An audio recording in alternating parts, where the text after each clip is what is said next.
आपण पाहणार आहोत. बघा इथे मी रवा भाजून घेत आहे तुपामध्ये खमंग. त्याच्यामध्ये साखर घातली आणि असं कमी गॅसवरती हे हलवत राहणे. रवा असं भाजून झाल्यानंतर त्याच्यात गरम पाणी बनवून तांब्यामध्ये त्याच्यामध्ये घालून असं एकजीव करून घे आणि वरून 1 चम्मच तूप घालणे. सो खूप मोकळा रवा होतो. लागेल तसं थोडंसं पाणी आपण त्याच्यामध्ये ॲड करणार आहोत.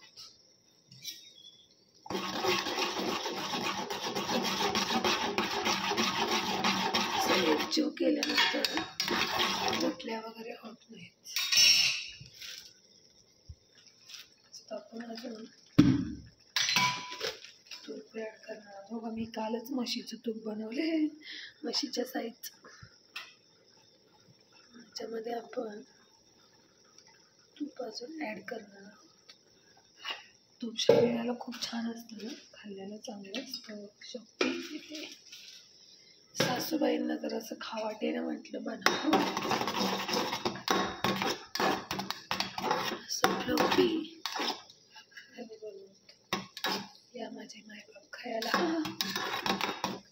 मस्त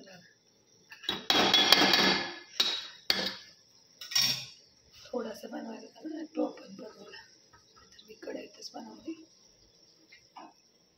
इकडे आरवला घेवड्याची मिठाची शेंग बनवली, दूध आहे आणि मटकी शिजते बघा.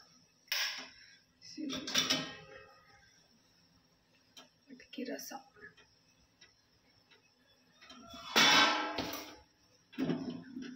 मस्त तरी कमी तेल.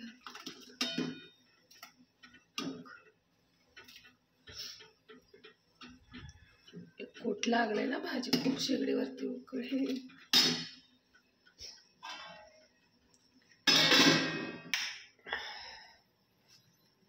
2 मिनिटे ताट झाकून आपण वाफ काढून घेणार आहोत रव्याची. कसं वाटलं रवा रेसिपी? नक्की लाईक करा, शेअर करा, सबस्क्राईब करा. बघा किती मोकळा मोकळा असं खूप छान होतं. असं फुलला ना खूप टेस्टी असतो. शुगर असल्यामुळे थोडंसं टाकलेलं साखर किंवा गुळामध्ये पण बनवू शकतो आपण. धन्यवाद. नक्की सबस्क्राईब करा. दीदीला, ताईला, माझे मायबाप.